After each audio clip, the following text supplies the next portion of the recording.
ciudadano comandante Hugo Rafael Chávez Frías.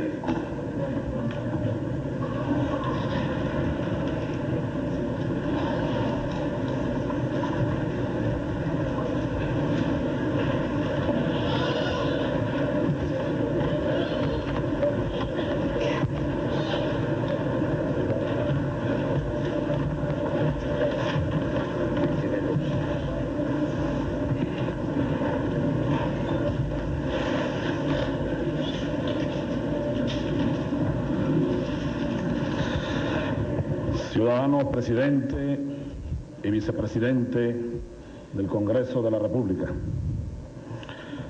ciudadana presidenta y demás magistrados de la Corte Suprema de Justicia,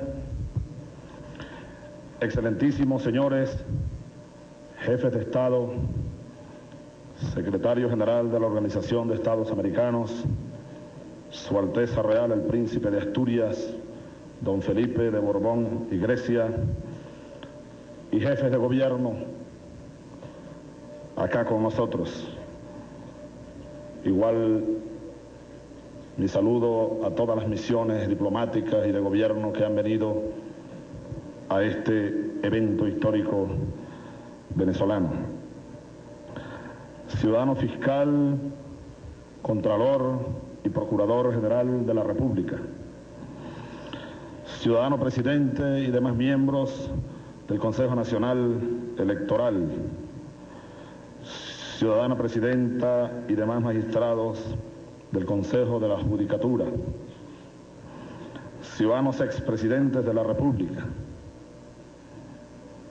ciudadanos ministros, miembros del Gabinete Ejecutivo, ciudadano gobernador del Distrito Federal, excelentísimo y reverendísimo Monseñor Nuncio Apostólico de su Santidad, decano del Cuerpo Diplomático, excelentísimos señores jefes de misiones especiales de todo orden, excelentísimos señores embajadores, honorables encargados de negocios y representantes de organismos internacionales, ciudadanos alcaldes del área metropolitana, ciudadano general de división, inspector general de las Fuerzas Armadas y demás oficiales generales y almirantes, integrantes del alto mando militar, señor ministro de la Defensa, ciudadanos gobernadores, excelentísimo y reverendísimo Monseñor Arzobispo de Caracas y obispos auxiliares,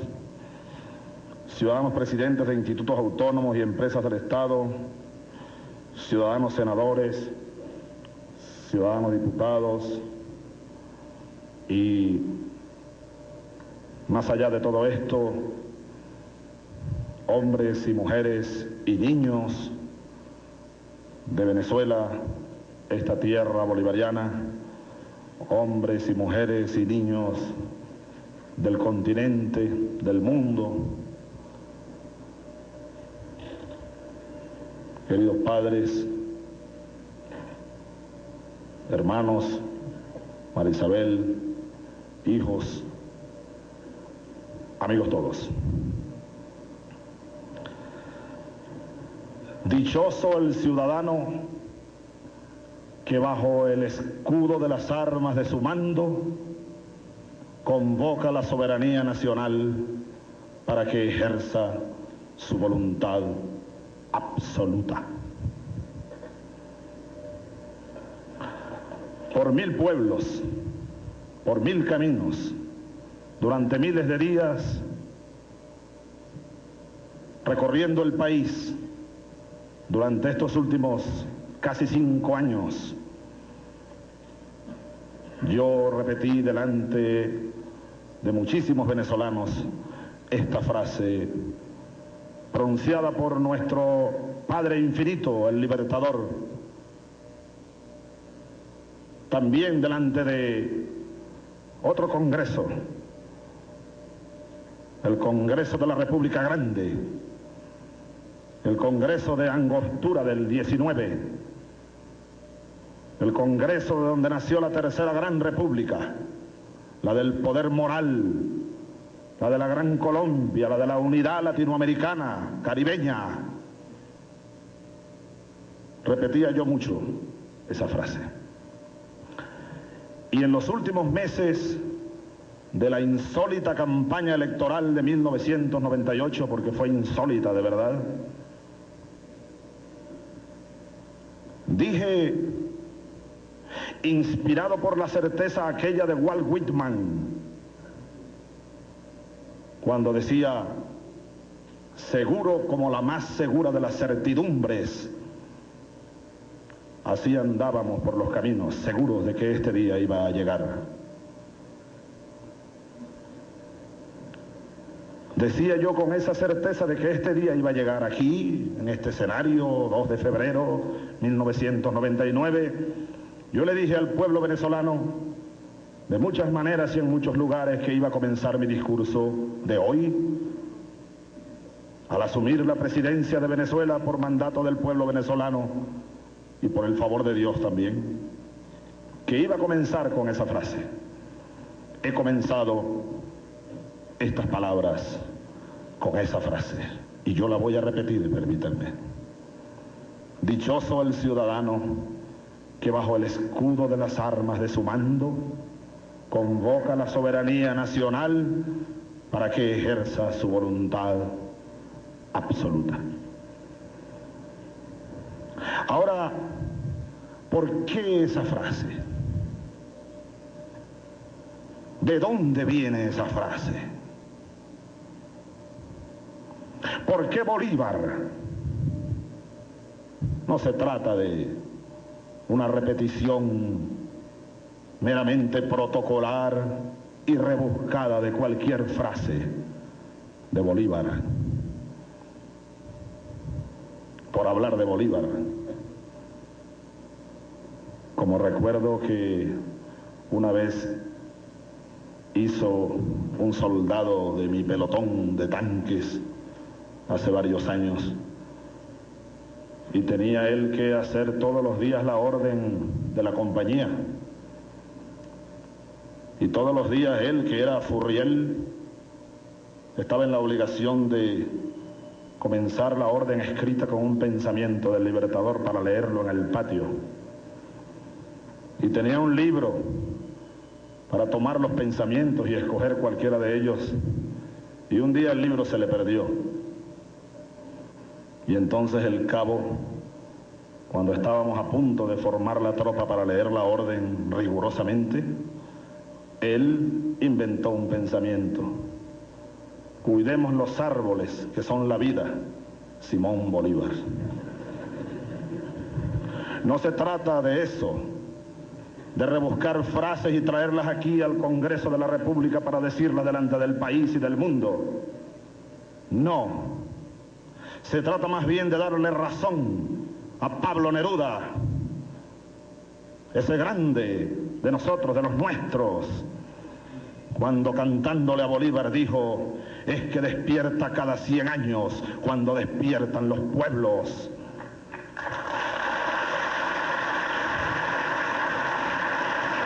Se trata de reconocerle razón al grande de nosotros también, que fue Miguel Ángel Asturias, cuando dijo cantándole a Bolívar, los hombres como tú, libertador, no mueren, capitán, sino que cierran los ojos y se quedan velando.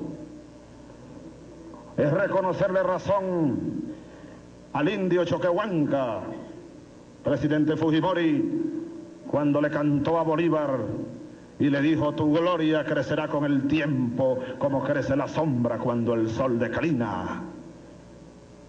O es reconocerle razón a José Martí, presidente Castro, cuando dijo, ahora es cuando Bolívar tiene que hacer en América todavía, porque lo que no hizo él, sin hacer está todavía. No es entonces mera retórica nuestra bolivarianidad, no.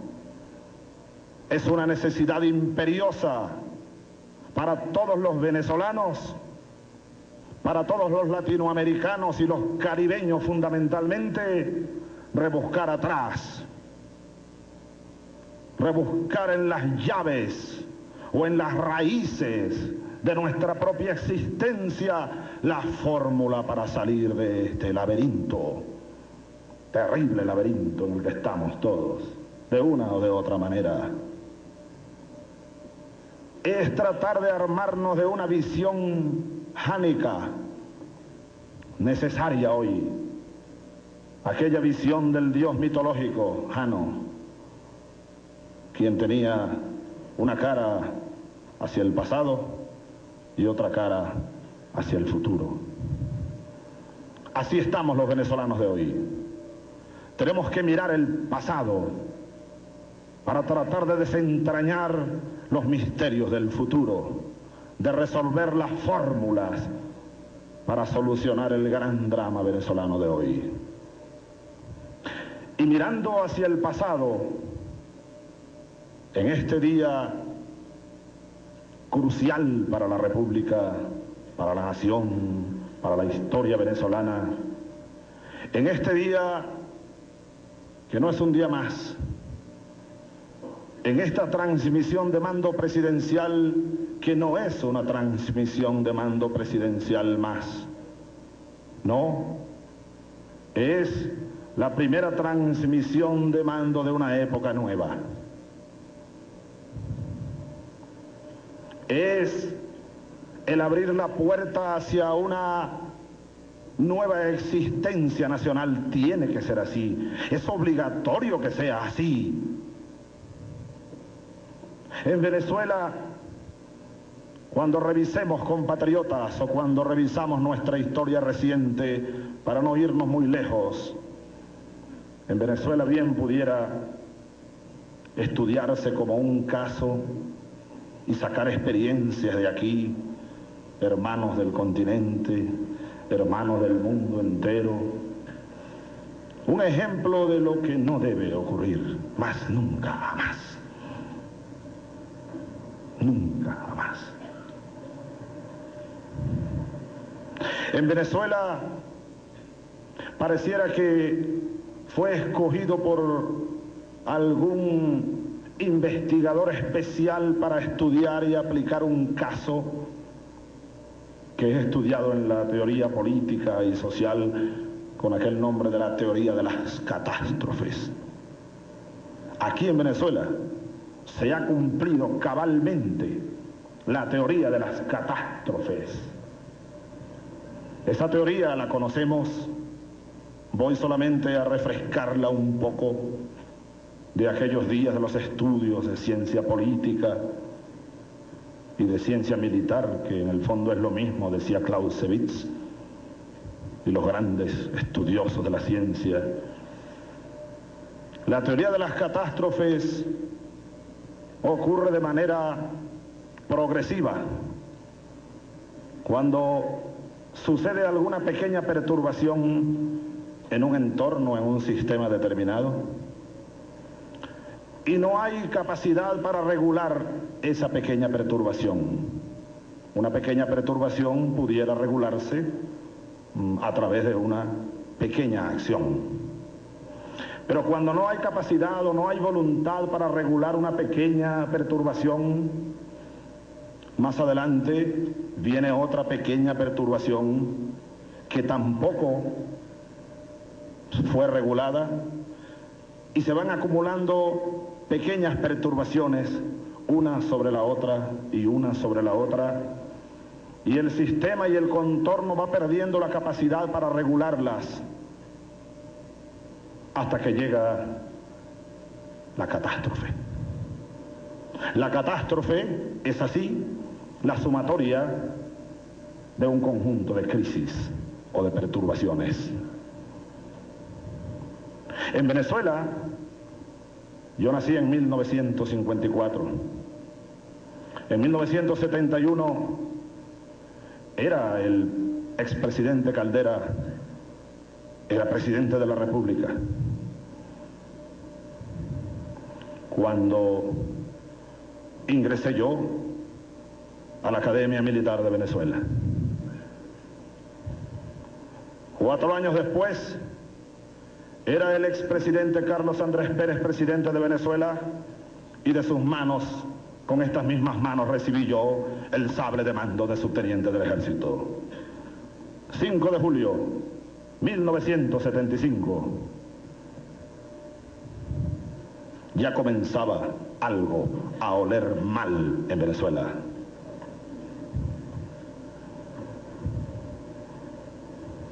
Comenzó la crisis ética. Reconozcámoslo. Creo que es momento de reconocer nuestras culpas. Todos las tenemos, yo también. ¿Quién lanza la primera piedra? Yo hago un llamado, y es mi primer llamado, como presidente de Venezuela, a que todos reconozcamos nuestras culpas, como hacemos en la iglesia, Monseñor.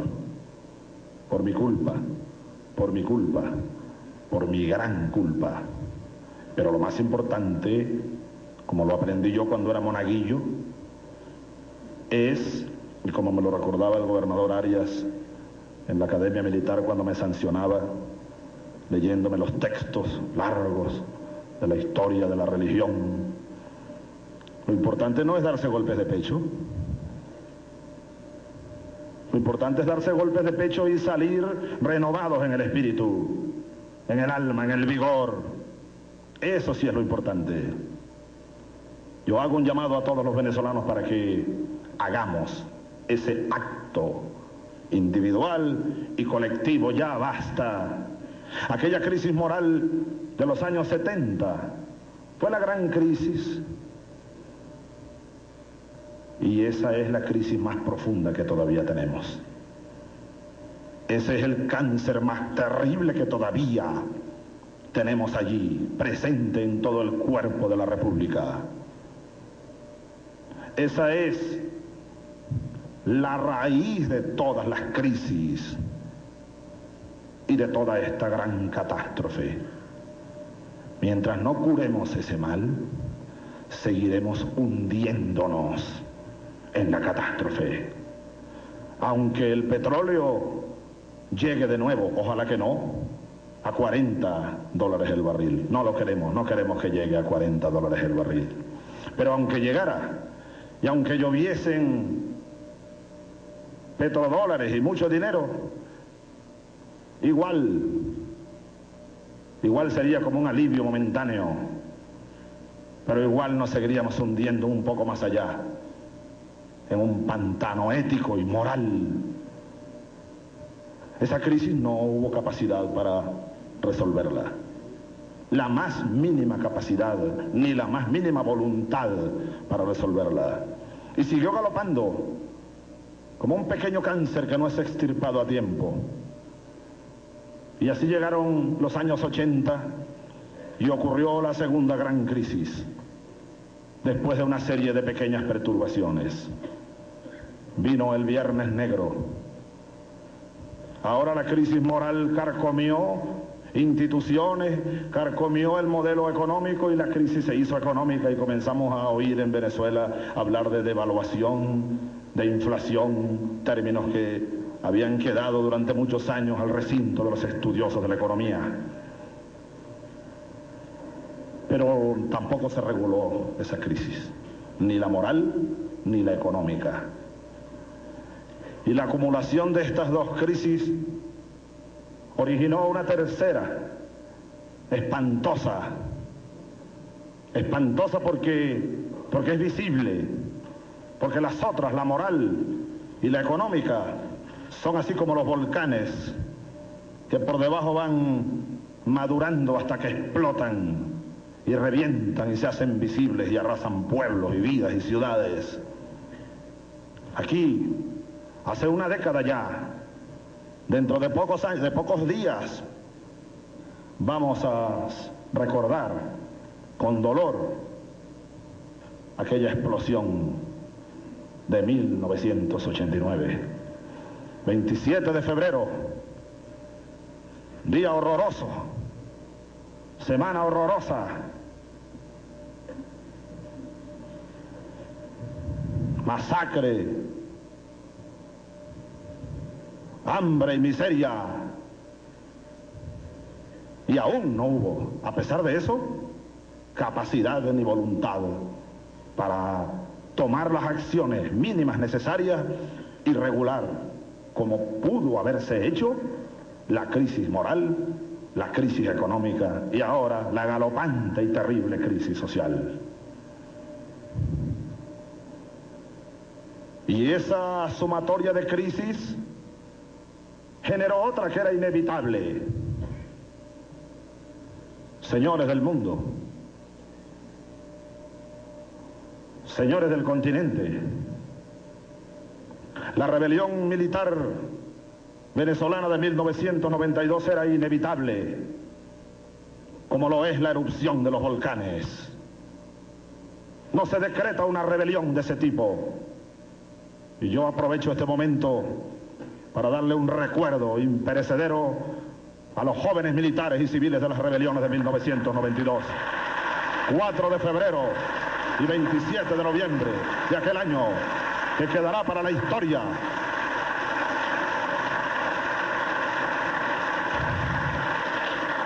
Aquí hay algunos de ellos con nosotros en este recinto, en este signo de la unidad, de la reunificación. El gobernador del Zulia, por aquí veo su cara conocida desde hace muchos años. El diputado Joel Acosta Chirinos, Jesús Urdaneta Hernández, Hernán Gruber Odremán. Allá están los muchachos de la juventud militar, observando. El teniente Andrade, el capitán Carreño, el teniente Isea. Muchachos, parte de la juventud que tuvo que tomar una actitud. A alguien le tocó. Otros están sembrados. No tienen la suerte de nosotros de estar aquí. Y otros están en las Fuerzas Armadas y han cargado una cruz durante años. Señores del mundo, señores del continente, los militares rebeldes venezolanos del 92 hicimos una rebelión que fue legitimada sin duda alguna. No hoy porque yo soy presidente ahora de Venezuela, sino que al día siguiente de la rebelión, mucho más del porcentaje que me trajo aquí de apoyo popular apoyó aquella rebelión militar. Esa es la verdad. No queremos más rebeliones. Yo se lo dije a mis hermanos de armas. Fui al alma mater y lo dije. Que nunca más ocurra. Pero que nunca más ocurra un 27 de febrero. Que nunca más los pueblos sean expropiados de su derecho a la vida. Porque si eso sigue ocurriendo, nadie puede garantizar que otro día, mañana o pasado, pueda ocurrir otro acontecimiento indeseado como los acontecimientos de 1989 y de 1992. Yo, que he sido traído aquí por una corriente originada en esos hechos, clamo a todos los partidarios de nuestra propuesta o nuestro proyecto, los adversarios de nuestra propuesta. Yo los llamo a que, jugando cada quien su papel, pensemos primero y antes que nada en el interés del país y en el interés del colectivo, y pongamos en último término el interés de nuestra fracción, o el interés de nuestro partido, o el interés de nuestro grupo, o el interés de nuestra familia, o el interés de nosotros mismos. Eso va en último lugar de prioridad. Llamo a todos a que esa sea la norma de trabajo a partir de este mismo instante, para que podamos comenzar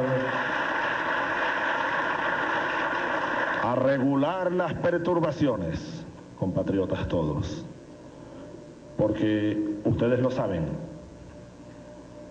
La crisis moral está allí. La crisis económica está aquí. Salgamos a la esquina y la veremos. Y la sentiremos, que nos golpea el rostro y el alma. La crisis social está allí, palpitando, amenazante. La crisis política que se sumó a todo esto, por supuesto, está aquí. Aquí la tenemos representada. Este recinto es como una caja donde se encierra la crisis política. Abrámoslo. Tenemos que buscar la manera de regular estas crisis. Porque así llegamos al presente, al día de hoy. Y lo más grave es que después de 1992, ¿cuántos golpes de pecho hubo? ¿Cuántas declaraciones de rectificación? ¿Cuántos juramentos y compromisos? Y nada, el barco se sigue hundiendo. Señores, yo voy a repetir una frase que no es mía, como ninguna de las que he dicho, ninguna es mía. Yo más bien creo que tengo un poquito de cada cosa que uno va recogiendo en los caminos. Una frase que dijo aquí en esta misma tierra venezolana, otro militar como yo, pero por supuesto muchísimo, inmensamente más glorioso. Yo no tengo glorias, lo que tengo son ganas de ser útil. Aquel inmenso venezolano, infinito, que fue don Francisco de Miranda, el generalísimo. Cuando Simón Bolívar, coronel, perdió el castillo de Puerto Cabello, la plaza de Puerto Cabello, que era el último punto fuerte de la Primera República. Cuando al generalísimo Francisco de Miranda le dan la noticia de que el coronel Simón Bolívar había perdido la plaza de Puerto Cabello y con ella el parque, el último, la reserva del parque, Francisco de Miranda dice la historia que lanzó la frase en francés. Yo, como no hablo francés, voy a decirla en español, y porque en español es que es apropiada. Quizás el generalísimo no quería que le entendieran quienes estaban cerca de él para no desmoralizarlos, a lo mejor, me imagino. Y dijo en francés: Venezuela está herida en el corazón. Hoy, después de más de siglo y medio, yo retomo esa frase. Nuestra patria hoy está herida en el corazón. Nosotros estamos en una especie de fosa humana. Por todas partes hay niños hambrientos. Índices macroeconómicos, sí. Aquí tengo algunos. No los voy a leer. Los sabemos. Los conocemos. En libros, en estudios, y ya me suenan fríos a mí. Yo prefiero ir por las calles a ver, y a sentir, y a llorar. Como uno llora cuando consigue los niños limpiando las tumbas de los cementerios. Porque de eso viven. Como vi en Barinas el 2 de enero, cuando fui al cementerio a ponerle una corona a mi abuela Rosa Inés. Y salieron unos niños a decirle a Chávez: Chávez, no hay tumbas para limpiar. Tenemos hambre. Son niños de Venezuela. Y son también nuestros hijos. Yo tengo 5, allá están. Pero no tengo 5. Todos los niños que me consiga a mi paso, aunque sean los hijos de mis más duros adversarios, también yo los considero mis hijos. porque ellos son inocentes de las pasiones que a nosotros nos impulsan. Hoy Venezuela está así, en una situación, doctor Velázquez, usted que conoce mucho más la historia que yo, habría que revisar cómo estaba Venezuela después de la Guerra de Independencia.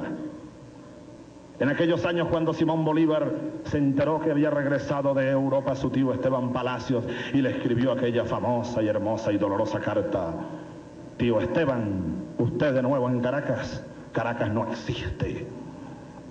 Yo no estoy seguro si aquella época, comparándola con esta, no estoy seguro en cuál de las dos había más miseria, más hambre, más necesidades. 80% de pobreza. Me da vergüenza, señores del mundo, decir esto. Algunos no creen, por allá en la lejana Europa, donde cae mucha nieve, cuando uno habla estas verdades, y es verdad, es difícil que crean esto. Es muy difícil creer que una suma de factores, todos positivos, el resultado sea negativo. Tanta riqueza, se preguntarán ustedes. La reserva de petróleo más grande del mundo. La quinta reserva más grande del mundo en gas. Oro. Un inmenso mar Caribe, rico y hermoso, que nos une con tantos hermanos de ese Mare Nostrum. Ríos inmensos, caudalosos.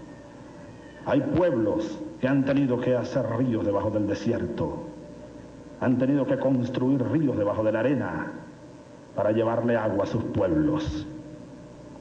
Nosotros somos uno de los países con mayor reserva de agua dulce del mundo entero. Millones de hectáreas de tierra fértil. Inmenso territorio propicio para el turismo.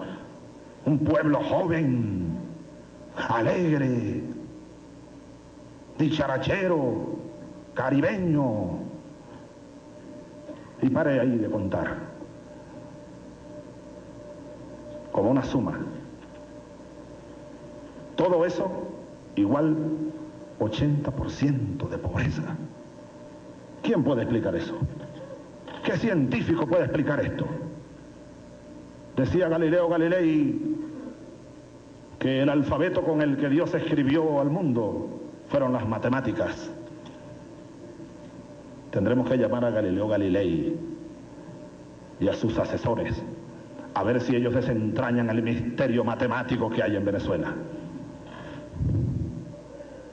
Decía el doctor Uslar hace unos días atrás, hace unos meses atrás, hace unos años atrás, que aquí en Venezuela se evaporaron 15 planes Marshall, con los cuales reconstruyeron 15 Europas, o con los cuales se hubiesen reconstruido 15 Europas, incluyendo todas las bombas que lanzaron y todas las invasiones y los muertos y las bombas atómicas. 15 planes Marshall, presidente Banzer, aquí se evaporaron. 15 planes Marshall, ¿dónde están? El que sepa, dígame. Que tenga alguna información de dónde está eso, díganme. Esa es nuestra realidad, señores. Y yo, aunque hay un viejo dicho que por allí anda rodando, según el cual por la verdad murió Cristo, se dice mucho en nuestros pueblos, Leonel también allá en Santo Domingo seguro. Bueno, yo soy uno de los que cree que si por la verdad murió Cristo, y si por la verdad tiene que morir uno más, pues aquí estoy a la orden. Pero no podemos seguir mintiéndonos a nosotros mismos. No podemos seguir engañando a nuestros hijos, a nuestros jóvenes, hablándoles de mundos que no existen. No. Una de mis principales tareas, queridos amigos, y así la asumo, es decir, las verdades en las que creo. Porque la verdad, sabemos nosotros los católicos que la tiene Dios. Pero las verdades de las que uno está convencido, yo las voy a decir. De diversas maneras. Estaba recordando también ahora mismo aquel delirio sobre el Chimborazo. Cuando Bolívar se consiguió con el tiempo, con el Eterno. Y nunca olvido una de las cosas que el Eterno le dijo a Bolívar allá en el Chimborazo. Presidente Mahuad. Bolívar deliró y subió y tocó al Eterno, y el Eterno le dijo: tú, pequeño mortal, ¿qué te crees? Anda allá y di la verdad a los hombres. La verdad es esa. Venezuela está herida en el corazón. Estamos al borde de un sepulcro.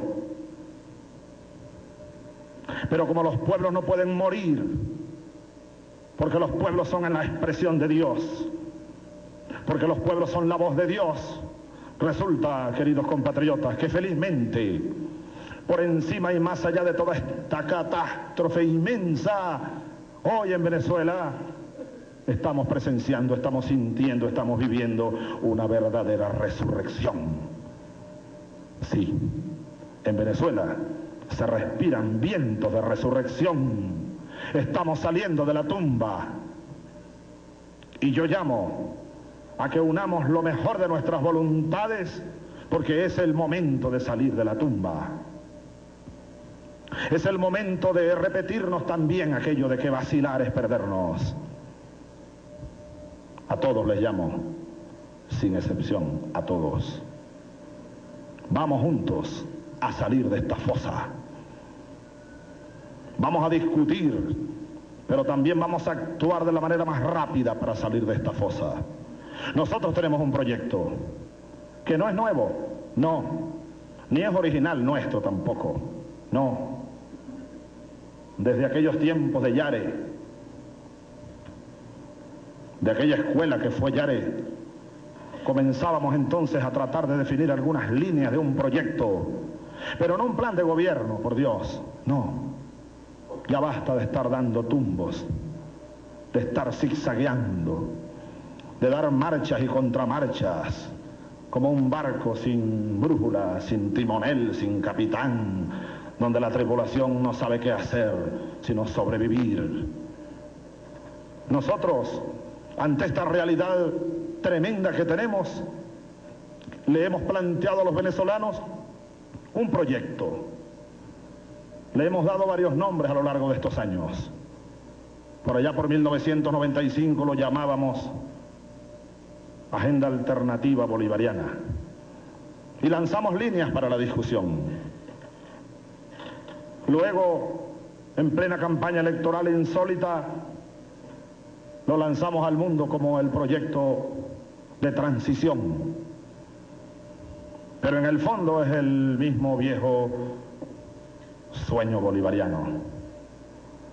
Un proyecto de desarrollo integral para Venezuela. Desde hoy comenzaremos a aplicar las medidas que a nosotros, como Poder Ejecutivo Nacional, nos corresponde. Pero claro que no bastará eso. No será suficiente eso. Será necesario, insisto, en que cada quien aquí asuma su responsabilidad. Y especialmente quienes tenemos responsabilidades de conducción de instituciones públicas, privadas, religiosas, económicas, sociales, educativas, etc. Afinemos el rumbo. Démosle a nuestros hijos y a nuestros nietos una patria que hoy no tenemos. Nunca olvido el verso de Pedro Mir, ese gran poeta dominicano. Si alguien quiere saber cuál es mi patria, no la busque, tendrá que pelear y luchar por ella. Yo llamo a los venezolanos a luchar todos para que tengamos patria, para que tengamos una Venezuela verdadera, una democracia verdadera.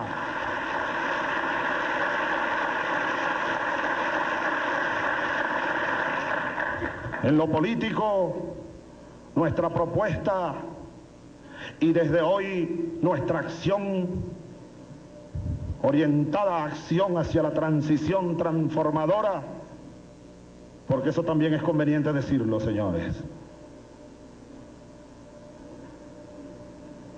Nosotros tenemos que darle cauce a un movimiento que corre por toda Venezuela. Esa resurrección a la que yo me refería tiene una fuerte carga moral, social. Es un pueblo que recuperó por su propia acción, por sus propios dolores, por sus propios amores, recuperó la conciencia de sí mismo y ahí está clamando en las afueras del Capitolio y por donde quiera que vayamos. Eso no tiene otro nombre que una revolución. Terminando el siglo XX y comenzando el siglo XXI venezolano, aquí se desató una verdadera revolución, señores. Y yo tengo la certeza de que nosotros le vamos a dar cauce pacífico, que nosotros le vamos a dar cauce democrático a esa revolución que anda desatada por todas partes. Yo tengo una gran fe en que le vamos a poder dar cauce, como se le puede dar cauce a un agua o a un río para que vaya al mar de manera ordenada y lleve vida a las riberas y a los pueblos. Pero en el supuesto negado, digo yo negado, y ojalá Dios mío que sea negado, en el supuesto negado de que los dirigentes de hoy, de que nosotros no podamos darle cauce a esa fuerza desatada, igual que los ríos, se va a desbordar como el Arauca en el invierno, o como los ríos de cualquier parte que se desbordan y arrasan las cementeras y se llevan las vidas de los hombres en vez de darle la vida. Ese pueblo necesita cauce. No podemos defraudarlo de nuevo. No podemos desfigurar el proceso. Asumamos con coraje y con valentía la tarea de darle cauce a la revolución venezolana de este tiempo. O la revolución nos pasa por encima. Tenemos dos alternativas. Son dos opciones que tenemos. O le damos cauce a esa fuerza, o esa fuerza nos pasa por encima. Yo estoy seguro, como la más de hoy, pero ese pueblo que está allí resucitado va a buscar sus caminos. Hoy recuperó credibilidad en una oferta, en una propuesta, en un camino. Si la perdiera mañana, esa fuerza, es como el agua, va a buscar salida. Por eso imploro la voluntad, la buena voluntad de todos, para que entre todos le demos cauce a la revolución necesaria, porque es necesaria en lo social, en lo económico, en lo político, en lo ético. Tenemos que revolucionarnos incluso nosotros mismos. Es hora de oír a Bolívar de nuevo. Y ahora es cuando los venezolanos van a oírme hablar de Bolívar. Porque ese es el faro. El 4 de julio de 1811 se debatía aquí en Caracas también, presidente Menem, qué cosas de la historia que se repiten, ¿no? Entre los revolucionarios de la sociedad patriótica que clamaban por la independencia y los conservadores apoltronados que decían no, reconozcamos más bien los derechos de Fernando VII. Y Bolívar, que era uno de los líderes de la sociedad patriótica, dio aquel memorable discurso. Piden calma. ¿Acaso 300 años de calma no bastan que hay que esperar a ver qué decisión toma España.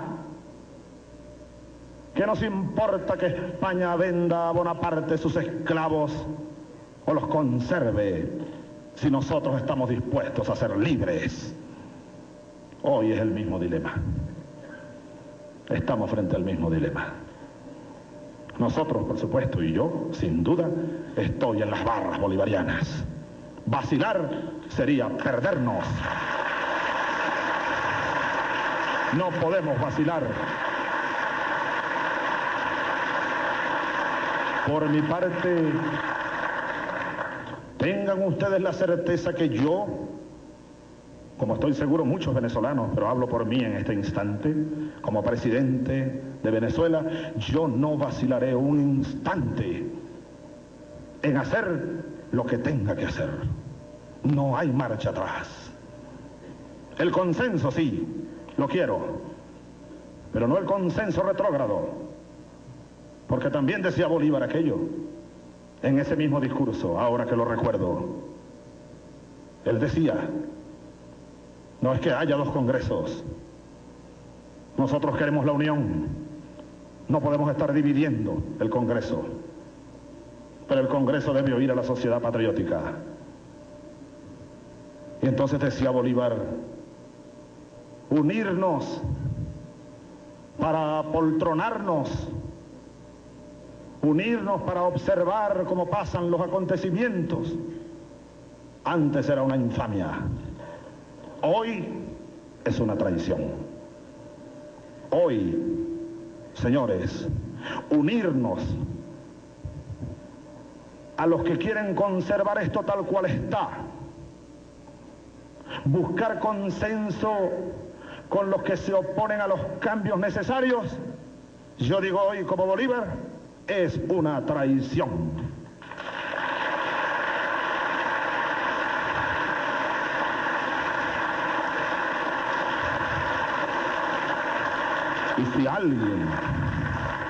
Y si alguien debe tener claro eso, es este que está aquí hablándoles a ustedes. Porque yo estoy aquí no por mí, yo estoy aquí por un compromiso. Yo no soy causa, soy consecuencia. Así que yo, Dios me perdone, siempre lo digo, yo prefiero la muerte antes que la traición. Así lo declaro ante el mundo y lo declaro ante Venezuela. No hay marcha atrás en la revolución política que tenemos que impulsar y que claman las calles del pueblo de toda esta tierra de Bolívar. Por tanto, dentro de esa propuesta política que es, ustedes lo saben, el eje central de ese proyecto en lo político, pero que tiene fuerte impacto en lo económico y en lo social y en lo moral y en lo jurídico y en el todo, yo he recibido con mucho beneplácito los cambios de posición. A veces uno no se explica muy bien, pero bueno, avancemos. Avancemos. Yo a veces no me explico cómo, y tampoco voy a buscar explicación. Personas que hace apenas un mes se referían a la Asamblea Constituyente como el caos, una obra maléfica de Satanás que nació en Barinas de nuevo y anda por Venezuela, oloroso a azufre.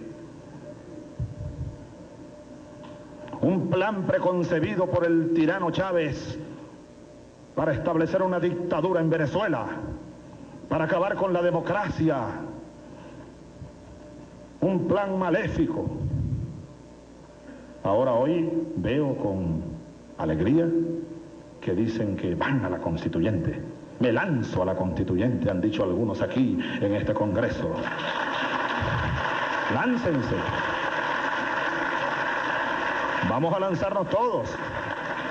Eso sí, cuando uno se lanza, yo lo aprendí por obligación y por necesidad, cuando uno se lanza debe tener un buen paracaídas. No se vayan a lanzar así, al vacío. Lancémonos pues. Eso es lo que se quiere. Ahora, lo que sí es conveniente señalar es que el proceso lleva su ritmo. El proceso lleva su marcha. No podemos frenar el proceso. No. Mucho menos desviarlo de cauce para que dé vuelta sobre sí mismo y se hunda de nuevo. No. No lo vamos a permitir. Hasta donde yo pueda, no lo voy a permitir. Y yo estoy seguro que más de 12 millones, por lo menos, de venezolanos no lo van a permitir. Así que lo que yo les sugiero a todos ustedes, de diversas toldas y tendencias políticas, es que sigamos el proceso, alimentémoslo, démosle un esfuerzo creador, pero siempre oyendo allá afuera. No cometamos el error, craso sería, de oírnos solamente a nosotros mismos. No, es momento de oír la voz de la nación, de oír ese tintineo que anda por todas partes, de recogerlo en un lazo y de hacerlo realidad. Y dentro de esta propuesta política yo debo hacer un reconocimiento, ahora ya como presidente de la República, a la Corte Suprema de Justicia. Porque también tenemos que recordar esto, señores. Después del 6 de diciembre, con aquel triunfo del pueblo,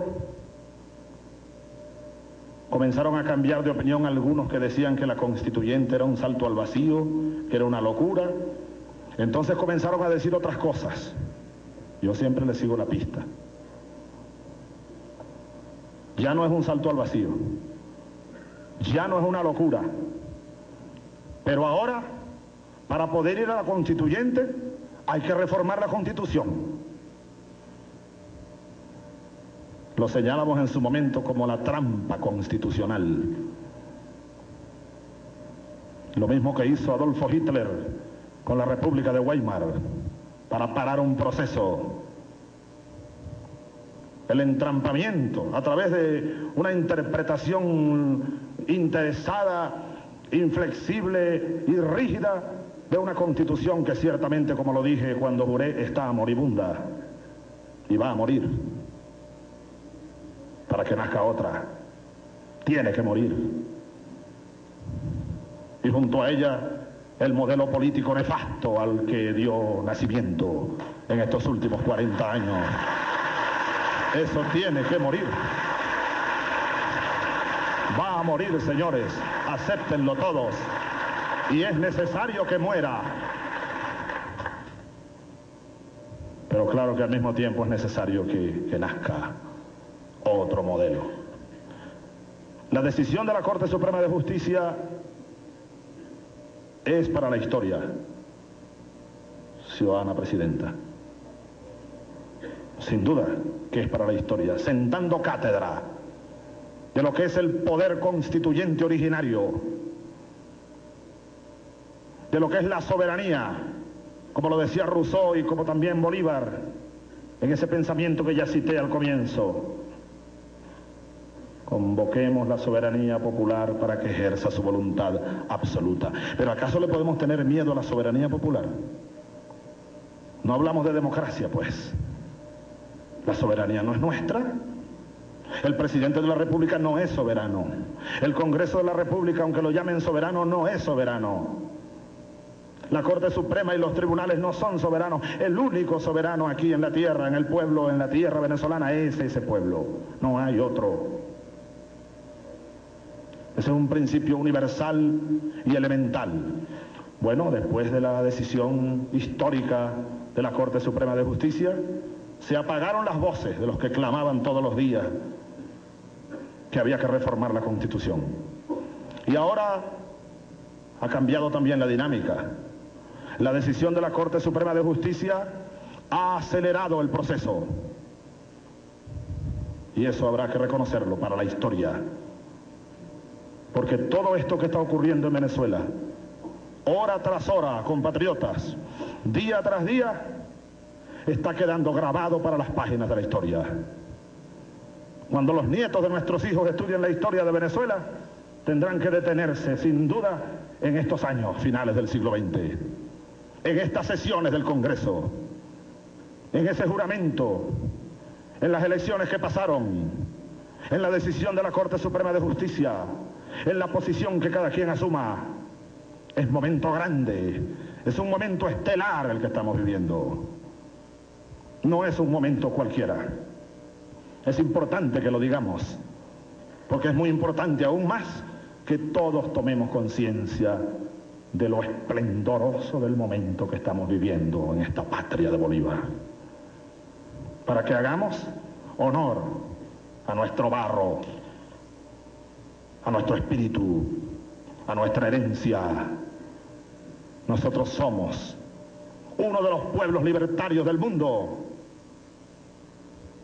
Nosotros somos un pueblo de creadores, de poetas, de luchadores, de guerreros, de trabajadores. Ahí está la historia que lo diga. Hagamos honor a eso. Hagamos honor al espíritu de nuestros aborígenes, de nuestros libertadores, de nuestras mujeres, de nuestra juventud en la victoria. Todo eso lo tenemos nosotros en las venas y en el barro con que fuimos hechos. Demostrémoslo, es el momento de demostrarlo. Entonces la decisión de la Corte Suprema de Justicia de Venezuela ahí quedará para la historia. Ya no se oye por ninguna parte gracias a esa justa, oportuna y sabia decisión de los magistrados de la Corte. Ya no se oye por ninguna parte decir lo que se oía y se leía hace apenas 2 semanas atrás, que llamar a referéndum era violatorio de no sé cuál ley, no sé cuál otra ley, que aquello era violar la Constitución Nacional en su artículo tal y en el alcance tal y en la enmienda tal y no sé cuál otra ley. Todo un leguleyerismo, cuando no es tiempo de leguleyerismo, es tiempo de historia y es tiempo de grandes decisiones políticas.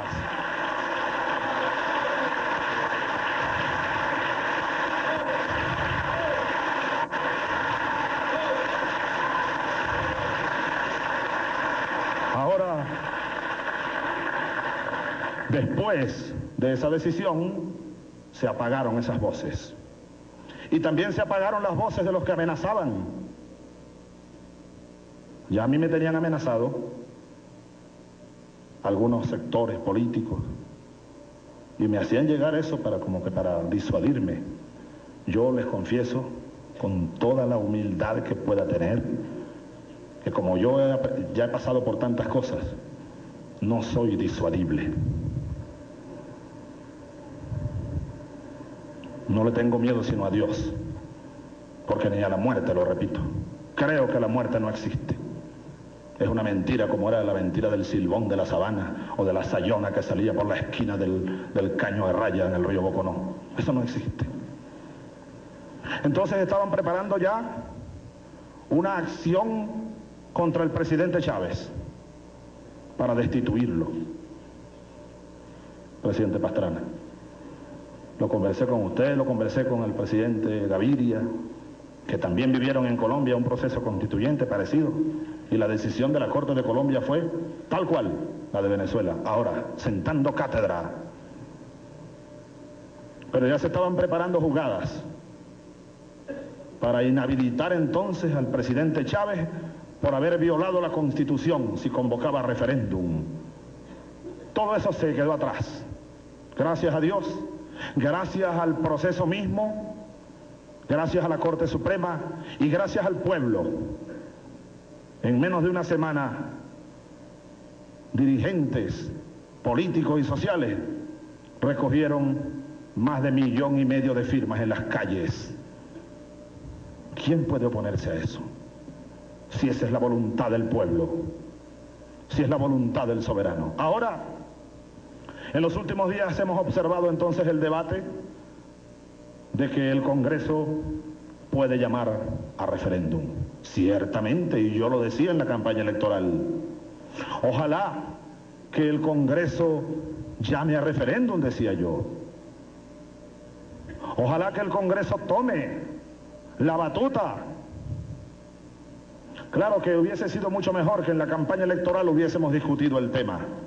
¿Cuánto hubiésemos avanzado hasta esta hora, hasta este día, si en vez de satanizar la constituyente y la propuesta constituyente, nos hubiésemos dado todos los candidatos de aquella hora, los partidos, el Congreso mismo, las instituciones, a discutir lo que es una constituyente? Pero no, la idea fue satanizarla y evitar el debate, desviar el debate.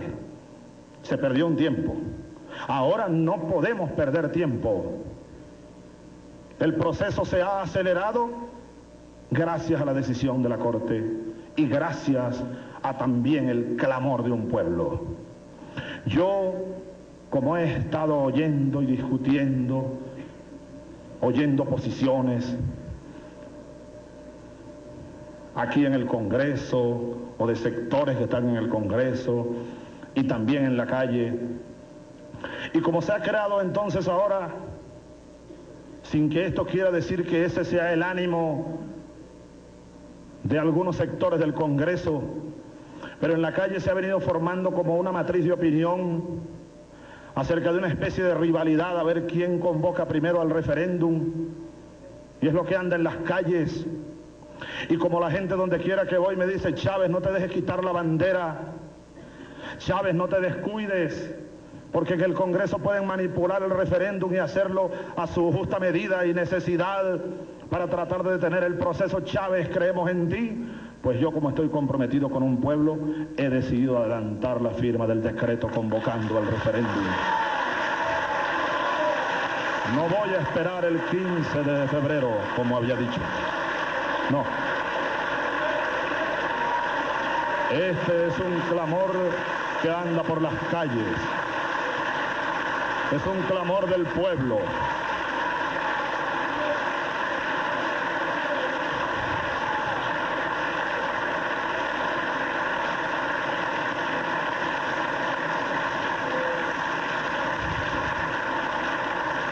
Así que dentro de pocos minutos, en el Palacio de Gobierno de Caracas, de Miraflores, juramentaré al próximo gabinete. Inmediatamente convocaré al primer Consejo de Ministros extraordinario. Y hoy mismo, antes de salir de Palacio, al encuentro popular en Los Próceres, firmaré el decreto presidencial llamando a referéndum al pueblo venezolano.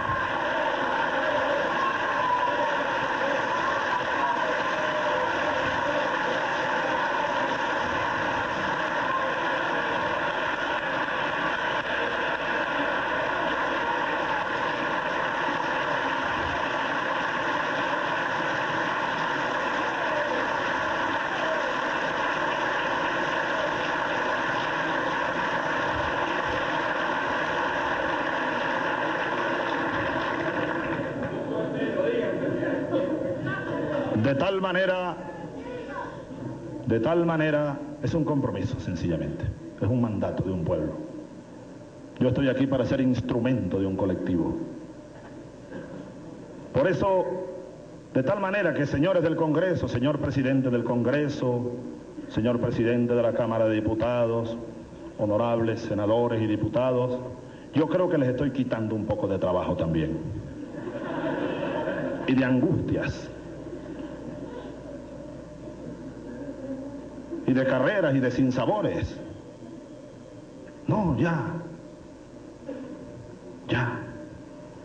El referéndum va. Y hoy mismo tendré el gusto de entregarle al señor presidente del Consejo Nacional Electoral una carta solicitándole sus acciones para preparar el referéndum en el plazo que la ley indica, que es entre 60 y 90 días.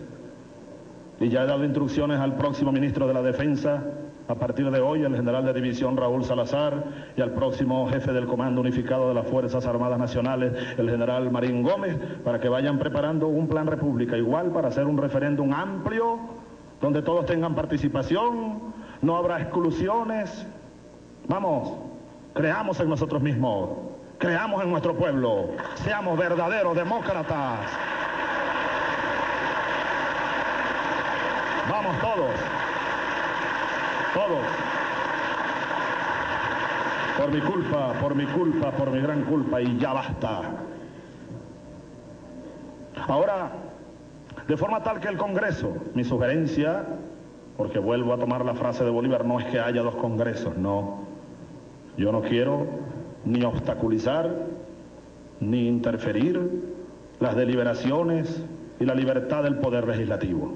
No, cumplan ustedes, legisladores, con su responsabilidad. Tal cual, háganlo. El país clama, pero eso sí, traten de oír siempre el clamor del pueblo. No se encierren aquí a oírse ustedes mismos y a dar grandes discursos. Discutan lo necesario.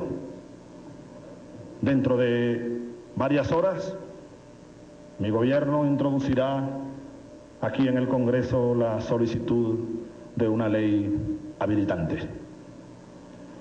Una ley habilitante para enfrentar en el corto plazo, porque el pueblo no puede esperar la constituyente, y esa es una verdad absoluta. La constituyente no es una panacea, y nunca la planteamos así. Tiene un objetivo fundamental como es la transformación de las bases del Estado y la creación de una nueva república, la refundación de la república, la relegitimación de la democracia. Ese es el objetivo fundamental de la Asamblea Constituyente. Es político, es macropolítico, pero no es económico, ni es social en lo inmediato. Y el gobierno que yo hoy comenzaré a dirigir, y he comenzado ya, pues tiene que enfrentar, ustedes saben, una situación heredada terrible. Déficit, casi 9 puntos del Producto Interno. Solamente para el gasto de caja, solamente para el pago, para que no se apague la luz y la gente no se vaya, hacen falta para el primer trimestre del año casi 800.000 millones de bolívares. Solamente para eso. Solamente para el pago. Para no irnos de aquí, pues. Además de eso, tenemos un desempleo. Las cifras oficiales hablan del 11, 12%, pero hay otras cifras por allí que apuntan al 20%. Un subempleo rondando el 50% de la fuerza económicamente activa. Casi 1 millón de niños en estado de sobrevivencia. Casi 1 millón de niños como mi hija Rosinés, de 1 año y 4 meses, en estado de sobrevivencia. 27, casi 28 por 1000 nacidos vivos es la mortalidad infantil de Venezuela, de las más altas de todo el continente. La incidencia de la mortalidad infantil o la incidencia de la desnutrición en la mortalidad infantil está llegando al 15% de niños que mueren, y la causa de su muerte es desnutrición. No podemos esperar constituyente para eso. La vivienda, hay 1,5 millones casi de déficit de viviendas en toda Venezuela. Más del 50% de los niños, y esto es lo más salvaje, porque no tengo otra palabra, ustedes me perdonan, salvaje, así llama el Papa Juan Pablo II, su santidad, al neoliberalismo, y yo lo llamo así también, permítame su majestad llamarlo así. Es salvaje. Es salvaje saber que en un país como el nuestro, más de la mitad de los niños en edad preescolar no están yendo al preescolar. No están yendo al preescolar. Es salvaje saber que solo 1 de cada 5 niños que entran a la escuela preescolar, solo 1 de cada 5 termina la escuela básica. Eso es salvaje, porque ese es el futuro del país. Un viejo proverbio chino dice: si estás pensando en el corto plazo, anda a pescar. Si estás pensando en el mediano plazo, siembra un árbol. Y si estás pensando en el largo plazo, educa un niño. Nosotros no podemos permitir que ese salvajismo siga ocurriendo aquí en nuestras narices, por Dios. 45% de los jóvenes adolescentes no están en la escuela secundaria. Andan sobreviviendo por allí. Y muchos de ellos se van, claro, a la delincuencia para sobrevivir. Porque el hombre no es malo por naturaleza. Nosotros somos hijos de Dios, no somos hijos del diablo. Esa situación yo la estoy recibiendo aquí. Aquí la tengo en mis manos. Y es la acumulación de todas esas crisis a las que me he referido hace varios minutos atrás. Le decía a un grupo de amigos hace unas noches atrás que es como que a uno le entreguen en sus manos una bomba de tiempo. Tic, tac, tic, tac, tic, tac. Y uno se ofrece a desarmarla, a desmontarla. Hay un gran riesgo que la bomba te estalle en la cara. La bomba social venezolana está latiendo, compatriotas. Por eso creo que el Congreso, en vez de estar debatiendo lo que ya está debatido, hace meses atrás, ese debate ya pasó, en vez de estar debatiendo ahora cómo hacer un referéndum, no, acepten la verdad. El pueblo venezolano, en un 60% casi, de los que fueron a votar, eligió al presidente Hugo Chávez para que él cumpla lo que dijo, convoque un referéndum para la constituyente. Esa es la verdad. Acéptenlo, señores. No duden eso.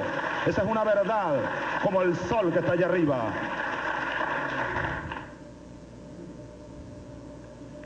Y entonces, mi sugerencia al Congreso, dedíquense a estudiar la posibilidad de darle al gobierno que hoy comienza una ley habilitante dirigida especialmente a la materia económica. Porque en lo económico es urgente solucionar el déficit, ustedes lo saben.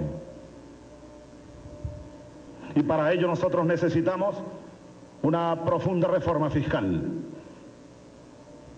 que ya se ha anunciado en algunos escenarios de manera fragmentaria. La ministra de Hacienda, Marixa Izaguirre, ha estado explicando de alguna manera a los venezolanos las medidas que en ese orden fiscal estamos ya preparando. La reducción del impuesto al consumo suntuario y ventas al mayor, por ejemplo, que es de los más altos del continente, pero su transformación en un impuesto al valor agregado y la ampliación de la base de recaudación es algo urgente.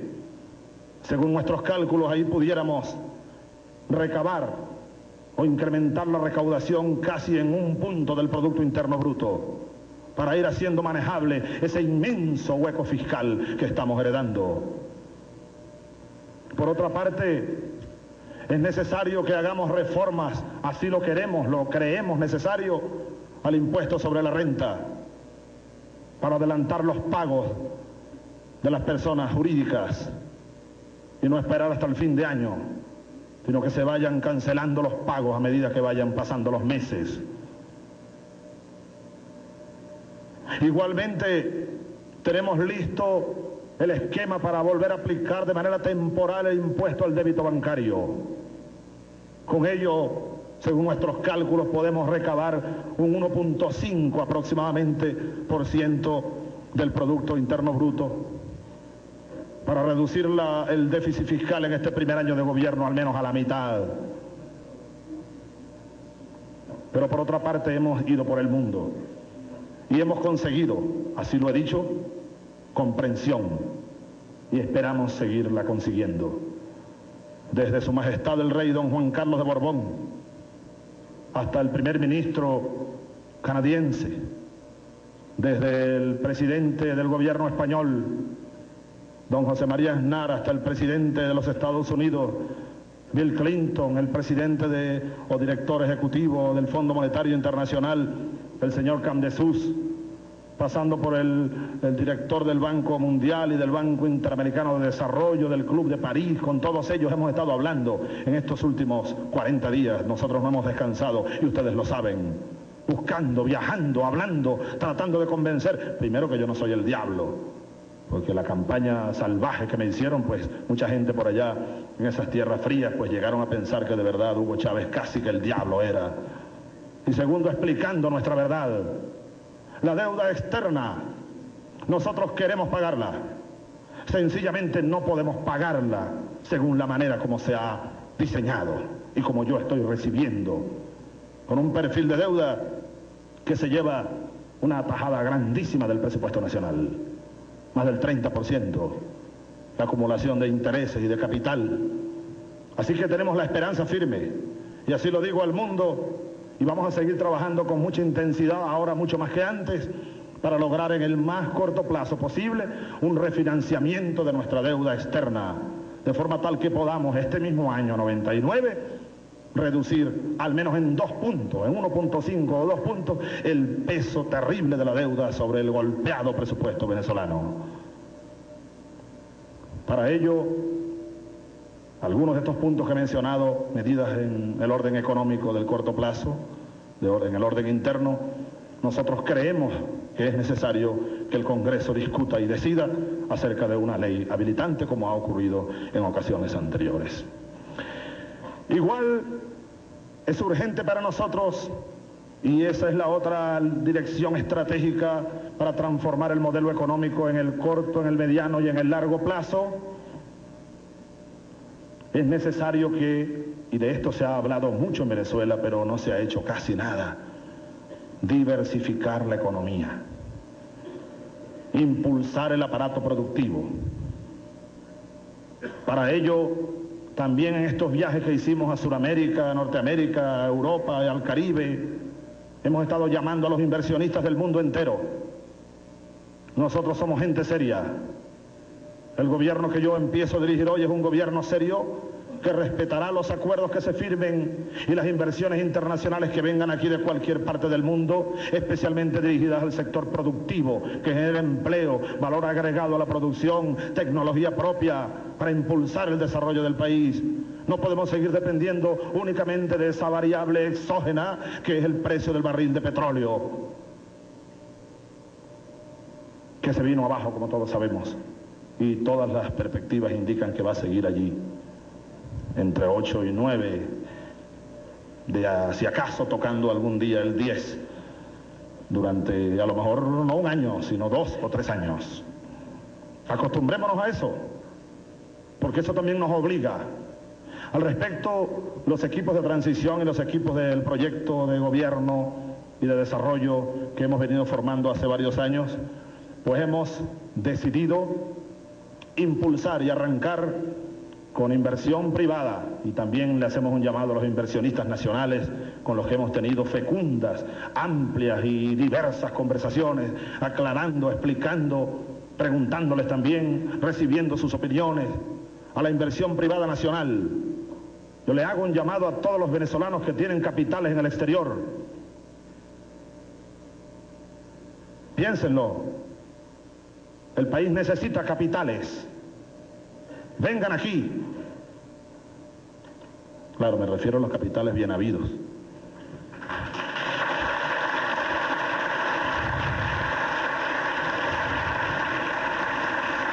Los otros difícilmente vendrán a menos que de verdad hagan un mea culpa. Ojalá lo hagan, también los llamo. Vengan, entreguen lo que se llevaron y asuman su responsabilidad. Yo creo que tengo algo de moral para pedirlo. Yo un día hice algo, entregué lo que me llevé, un fusil, y aquí estoy. Asumo mi responsabilidad. Hagan conmigo lo que quieran. Cada quien asuma su responsabilidad. Necesitamos un proceso económico urgente de acumulación de capital nacional. Estamos descapitalizados, señores. Y honorables dignatarios del mundo, del continente, de Europa, del Asia, del Caribe, de donde quiera que hayan venido, Este es mi mensaje a los inversionistas, como se los he dado en Santo Domingo, en La Habana, en Buenos Aires. No he ido aún por la cordillera de los Andes, pero pronto iré a Guyana, por Centroamérica, en Colombia, en todas partes, en Madrid, en París, en las Canarias, al Perú, espero ir pronto, igual a Nicaragua, la hermana, a todos los inversionistas, los petroleros en Canadá. Me sentí muy complacido después de una reunión en Canadá con empresarios del gas y del petróleo. Llegaron casi que con nosotros, se vinieron a Venezuela y están haciendo planes para invertir en gas, en petroquímica, en turismo. En Europa se están preparando varias misiones, en España, en Francia, en Alemania. Hemos tratado de motivarlos, de llamarlos, de atraerlos. Venezuela puede ser un emporio gigantesco de riqueza, ya lo es, pero en potencia. Vamos todos a desarrollar. El proyecto nuestro no es un proyecto estatista, no. Tampoco es extremo al neoliberalismo, no. Estamos buscando un punto intermedio. Tanto Estado como sea necesario y tanto mercado como sea posible. La mano invisible del mercado y la mano visible del Estado. Leí y oí de usted, presidente Mahuad, cuando asumió su digno cargo allá en la hermana República del Ecuador. Bienvenidos todos a la inversión, al impulso de un proyecto. Nosotros, algunos elementos de ese proyecto, vamos a declarar, y lo declaro e invito a todos a que lo hagamos de sentimiento y de acción. La agricultura es un sector estratégico para el país y debe ser ese criterio llevado a rango constitucional. Así lo aspiramos de la Asamblea Constituyente que se elegirá en los próximos meses. Por ahora hemos seleccionado para el corto y mediano plazo 4 proyectos bandera en agricultura. Un proyecto arrocero. Venezuela tiene un potencial gigantesco para el arroz. Un proyecto de palma africana. Sería otro de los grandes proyectos que hay muchos estudios al respecto. Ha faltado voluntad, capital, tecnología para hacerlo. Nosotros queremos reunir todo eso e inyectarlo a los proyectos de desarrollo nacional. Un proyecto de caña de azúcar y un proyecto pesquero. Al menos esos 4 proyectos bandera, según los estudios de nuestros técnicos, indican que allí tenemos inmensas ventajas comparativas y que pueden ser competitivas para el desarrollo, para crear empleo. ¿Cómo puede ser que se estén muriendo de hambre los muchachitos de Apure, a la orilla del inmenso Apure, del inmenso Arauca, o los muchachitos de Oriente al lado del Orinoco, o los de Guayana, y los pueblos de la costa, con tanta riqueza pesquera, tanta riqueza marítima? Igual la gente de los campos. Tenemos que volver a los campos, pero de verdad. Yo, que campesino también soy, y así fui, así me crié y me formé, estaré al frente de esos proyectos, hasta donde el tiempo y la fuerza me lo permitan. Pero ustedes, más que decirlo, Dios mediante, ustedes lo van a ver. Yo seré un soldado, el primero de la batalla. Trataré de estar en todas partes, hablando con el campesino, con el obrero, con el gobernador, con el alcalde, con el empresario, con el político, con el soldado, con el comandante, con el general, con todos, para darnos la mano y que esos proyectos, que yo no vaya a entregar el gobierno dentro de 5 o 10 años, no sé cuántos, o 1 o 2, puede ser 1, puede ser 2, yo no sé, nadie sabe cuántos, 1 o 10. Yo no quiero, cuando entregue el gobierno, venir aquí a leer o a decirles, hice hasta donde pude, pero el país está hundido. No. Yo incluso prefiero, de verdad se los digo, entregar el gobierno, que es lo que menos me importa, créanmelo, a los 2 años, al primer año. Si ese año si esos 6 meses o si esos 2 años sirvieron para dejar atrás el pasado y hundirlo, y que de verdad prenda un nuevo motor nacional, París bien vale una misa.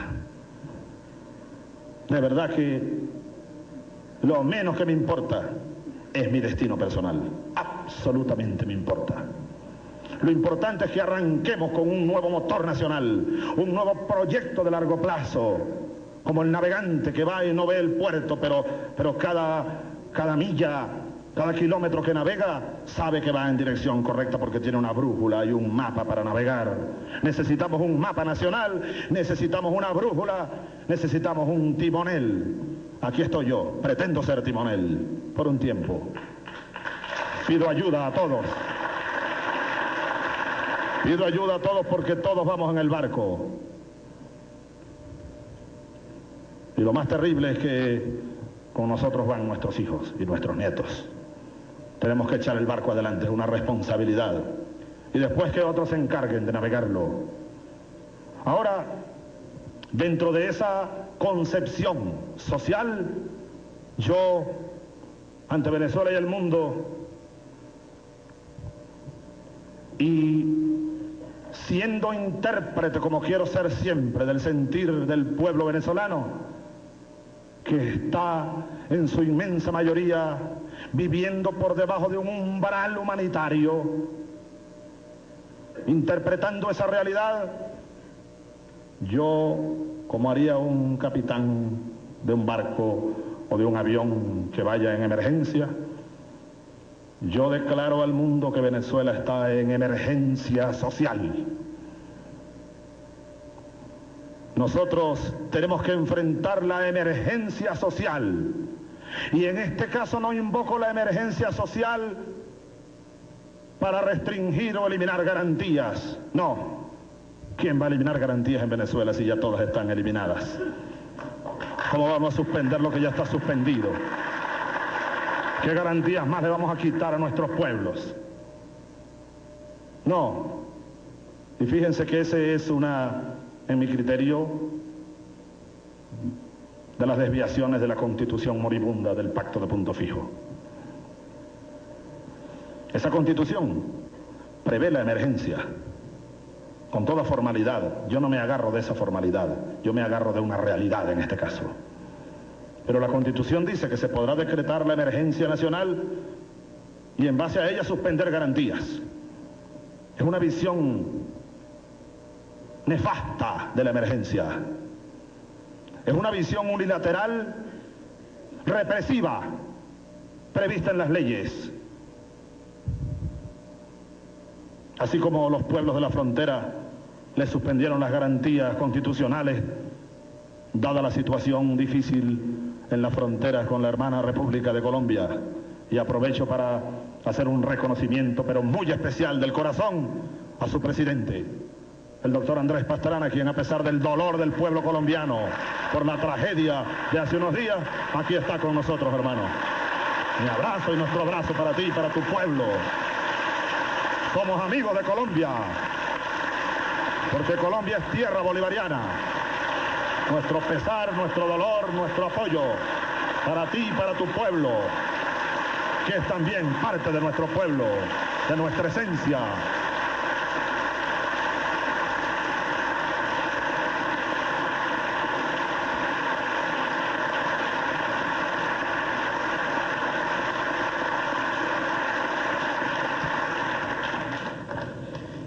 En Colombia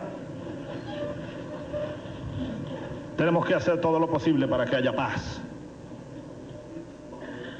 Yo lo he dicho, se lo dije al presidente Pastrana, lo dije públicamente, lo conversamos en La Habana con el presidente Fidel Castro. Yo estoy dispuesto, Andrés, permíteme llamarte así, como en privado lo hacemos, a ir donde haya que ir y a hablar con quien haya que hablar para tratar de aportar un granito de arena. Un granito de arena que bien puede ahorrar una gotita de sangre en ese pueblo tan querido como es el pueblo de Colombia.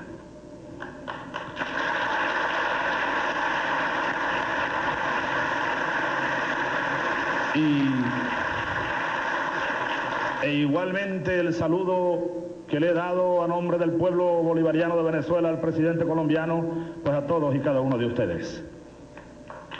Tenemos que reconocer el esfuerzo que ustedes han hecho, porque las tragedias son muy parecidas. El terremoto de Colombia, doloroso, igual terremoto doloroso también financiero está pasando nuestro hermano pueblo del Brasil, causa por la cual el presidente Cardoso no pudo venir aquí hoy.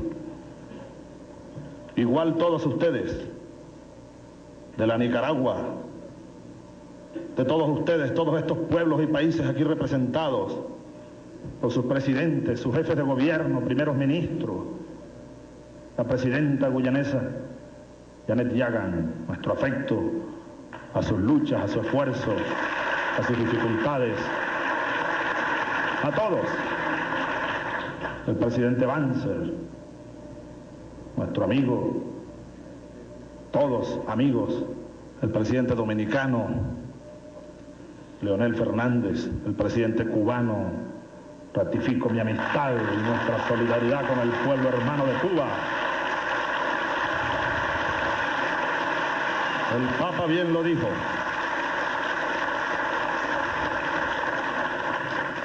Cuba es parte de este mundo. Cuba es un pueblo hermano, es un pueblo bolivariano.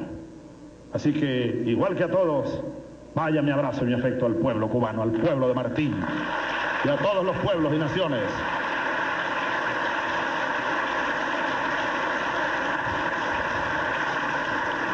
Pero volviendo a la emergencia social que proclamo como presidente de Venezuela, esa emergencia social, hermanos, no es para suspender más garantías, no. Es para tomar acciones de emergencia para restituir las garantías. Y sería una de mis sugerencias a la nueva Constitución o a la constituyente que dentro de pocos meses. Yo creo que este escenario sería muy bueno para que la constituyente trabaje, si ustedes lo permiten, señores del Congreso.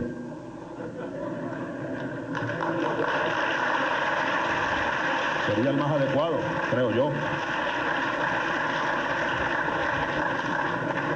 También ustedes pueden, como algunos lo han dicho, renunciar para ir al proceso constituyente, pero donde quiera que se reúna la Asamblea Constituyente, yo creo que eso es algo que se debe discutir allí.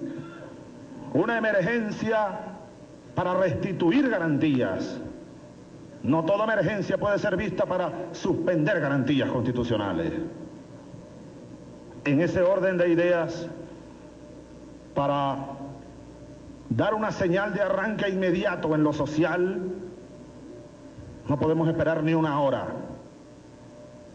No hay sábado ni domingo para los que estamos en emergencia y tenemos tan gran responsabilidad, tan gigantesca responsabilidad, con tantos millones de seres humanos que en este mismo instante, cuando estamos nosotros aquí, no tienen que comer, o no tienen escuela para ir, o no tienen un parque para jugar, o no tienen un techo para dormir en paz. Decía José Martí, el grande, cuando hablaba de los seres honrados. Para ser honrado no basta sentir o decir que no se le hace daño a nadie. No, eso no basta. Para ser honrado de verdad, un hombre, una mujer, un ser humano, si sabe que alguien está sufriendo cerca de él, tiene que hacer todo lo que pueda para evitarle el sufrimiento a ese ser humano. Es la única forma de ser honrado, es más, de ser cristiano, pues. Porque la primera ley de Dios dice así: ama a tu prójimo como a ti mismo. Yo a veces me he atrevido a decir incluso que yo recomendaría a esa primera ley de Dios, que Dios me perdone, en este momento de emergencia, nosotros los católicos y cristianos deberíamos decir más bien: ama a tu prójimo más que a ti mismo.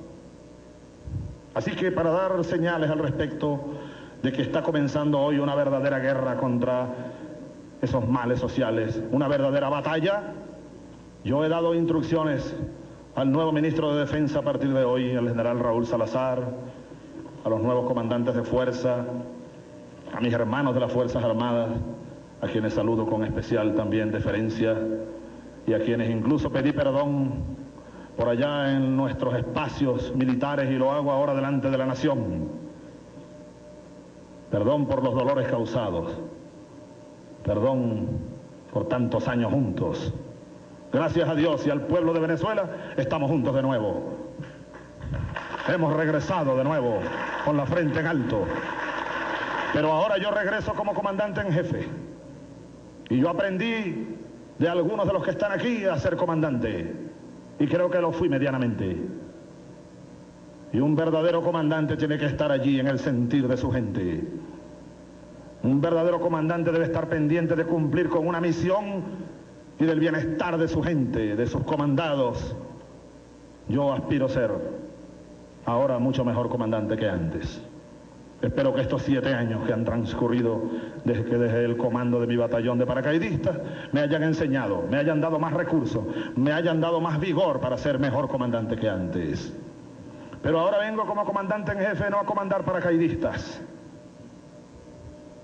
que me honró comandarlos.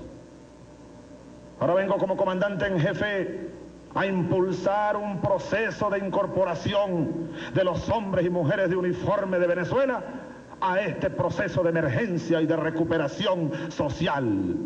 Por lo tanto, he dado instrucciones para que pasado mañana, 4 de febrero, haremos el desfile de la unidad, el desfile del futuro. No es, como algunos han dicho por allí, para hacerle banderas a la rebelión armada, no, eso no es, eso quedó atrás. Es para volver juntos, es un desfile hacia el futuro. Y ese mismo día yo voy a activar de nuevo los batallones de paracaidistas que deben seguir llevando los nombres que siempre llevaron, de Antonio Nicolás Briceño y José Leonardo Chirinos. Pero además de eso, vamos a ordenar la activación de una brigada especial.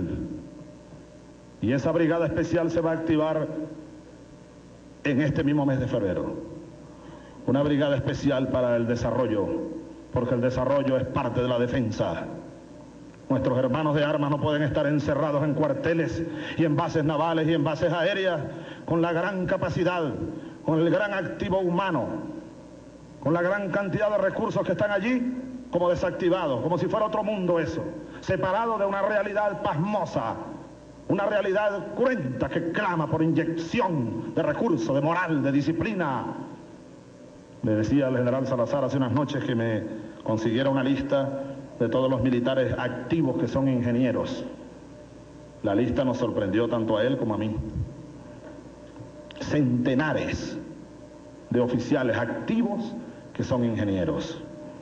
Y desde ingenieros nucleares, hay varios ingenieros nucleares en las Fuerzas Armadas, hasta ingenieros civiles, electrónicos, eléctricos, de las diversas ramas. No es que un ingeniero nuclear o electrónico, no es que estando en un cuartel todo el día no signifique algo indigno, no. Comandar un pelotón, comandar un batallón, eso es algo digno para un oficial, para eso nos formamos. Pero un teniente coronel que sea al mismo tiempo ingeniero nuclear, en este momento, un coronel o un capitán que sea experto en producción agrícola, especializado en los búfalos, por ejemplo, que haya hecho cursos en el exterior durante años, o un sargento que sea experto en telecomunicaciones, en este momento crítico para el país, yo creo, y esa es la orientación como comandante en jefe, que sin abandonar, por supuesto, las funciones básicas del militar, se incorporen buena parte de ellos a proyectos de desarrollo a través de unidades especializadas.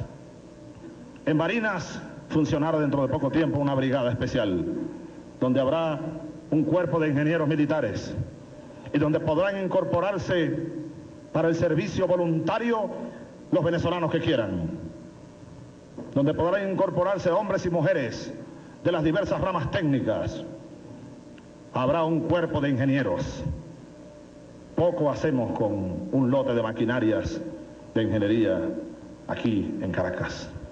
No, Di la orden que el 12 de febrero, que habrá desfile en La Victoria de nuevo, ese día debe salir una columna, no de tanques, más nunca debe salir ninguna columna de tanques, una columna de maquinarias de trabajo manejada por soldados rumbo a los campos y los pueblos de Venezuela.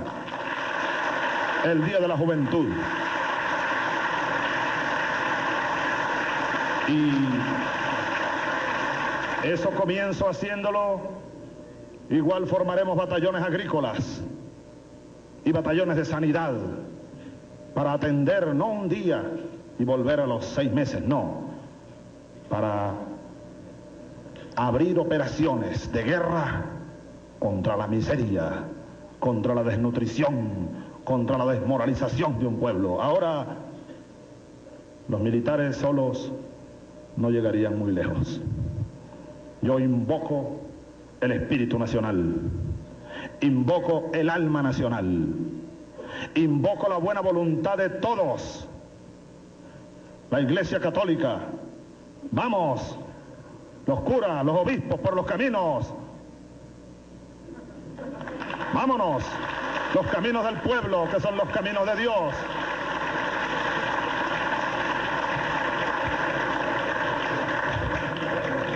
La Iglesia evangélica, los empresarios, la juventud, los estudiantes de medicina. Vamos, un estudiante del último año de medicina ya está capacitado para librar la guerra contra las enfermedades que están acabando con nuestros pueblos. Los estudiantes universitarios, vamos a levantar las banderas de la lucha. Vamos a salir del aula de clase y vamos a la lucha social. No podemos esperar a tener un título o a ver quién me da un empleo. Busquemos empleo y busquemos trabajo. Ese es el sentido, venezolanos. Ese es el sentido, compatriotas de este pueblo bolivariano, de esa emergencia social a la que me refiero. Igual pido a todas las fuerzas del país, los gobernadores, los alcaldes, las asambleas legislativas, los representantes de las diversas regiones, vámonos por los pueblos, que ese país recupere credibilidad en nosotros. Yo, les repito, seré el primer soldado a tiempo completo de esa batalla. Batalla que estoy seguro vamos a ganar contra el atraso, contra la miseria, contra el hambre. Y dentro de esa misma visión estaremos impulsando más allá de Venezuela, en el orden macropolítico, la constituyente, en el orden económico, un proceso de desarrollo y dinamización de la producción nacional y un proyecto de estabilización macroeconómica, algunas de cuyas medidas ya el país conoce, de afianzamiento sólido de una disciplina fiscal. A la par de eso, un proyecto internacional. El tratamiento prioritario y urgente de nuestra política exterior estará orientada en primera instancia hacia la fachada caribeña, hacia la fachada andina y hacia la fachada amazónica. Es el viejo sueño de Bolívar y de Martí y de Sandino y de O'Higgins y de Artigas. Es la unión. Es la unión de todos, la unión en lo interno de cada país, la consolidación de todos nosotros, uno a uno, pero al mismo tiempo la consolidación de un gran bloque de fuerza en esta parte del mundo. Gracias a Dios y a la historia, ya el mundo del siglo XXI no será bipolar, ni unipolar, será multipolar. Y así como la Europa unida da ejemplo al mundo, demos ejemplo nosotros también al mundo. Marchemos hacia un proceso unitario. Y es mi llamado y es mi pregón, y será así por los pueblos y los países y los amigos y hermanos a quienes visite y a quienes conozca. Las negociaciones entre la comunidad andina y el Mercosur deben continuar. Nosotros abogamos porque continúen, porque se aceleren, pero hay que pisar el acelerador. Y dentro de ese mecanismo de unidad, nuestro gobierno se ha planteado también la posibilidad de hacer algún acuerdo de libre comercio con el Mercosur, como lo hizo Chile, como lo hizo Bolivia, pero con el solo interés de acelerar los procesos de unión del subcontinente. Igual con Centroamérica, igual con el Caribe. Yo seré un pregonero y un acelerador hasta donde pueda de los procesos de integración. Lo decía el senador Luis Alfonso Dávila en sus palabras. Es el sueño del Congreso de Panamá, de esa Panamá que Bolívar veía como los griegos veían al Istmo de Corinto. El Istmo de Panamá para nosotros como el Corinto para los griegos. Es momento de retomar aquello. Es momento de retomar el sueño de unión entre nosotros, de plantearnos una moneda para la América Latina y el Caribe para la próxima década, y busquemos y luchemos por ella, de plantearnos una confederación de naciones de esta parte del mundo, de plantearnos una unidad que vaya mucho más allá del intercambio comercial, porque a algunos pareciera que tienden o tendemos a quedarnos a veces en ese visor nada más del intercambio comercial. No, la unidad es mucho más allá, mucho más completa, mucho más profunda. Es la unidad de lo que estuvo unido una vez. Así que termino este mensaje de hoy ante el pueblo venezolano, ante ustedes. Termino por ahora invocando lo mismo que invoqué al comienzo, porque cuando uno habla de unidad latinoamericana y caribeña, de relaciones con el mundo, de proyectos sociales, cuando uno habla de proyectos económicos humanistas, de proyectos políticos estables, sencillamente estamos nosotros aquí, en esta Venezuela caribeña, amazónica, andina, universal, estamos retomando el sueño bolivariano, estamos retomando el auténtico bolivarianismo. Y así lo decía Bolívar: para formar un gobierno estable es necesario que fundamos el espíritu nacional en un todo, el alma nacional en un todo, el espíritu y el cuerpo de las leyes en un todo. Unidad, unidad, esa tiene que ser nuestra divisa. Que Dios nos acompañe, no solamente al presidente Chávez, sino que Dios acompañe a todo el pueblo de Venezuela en este momento estelar que estamos viviendo, en este momento de resurrección. Un abrazo para todos y muchas gracias por su atención. Un abrazo solidario, un abrazo bolivariano. Y vamos pues por los caminos. Vacilar es perdernos, señoras y señores.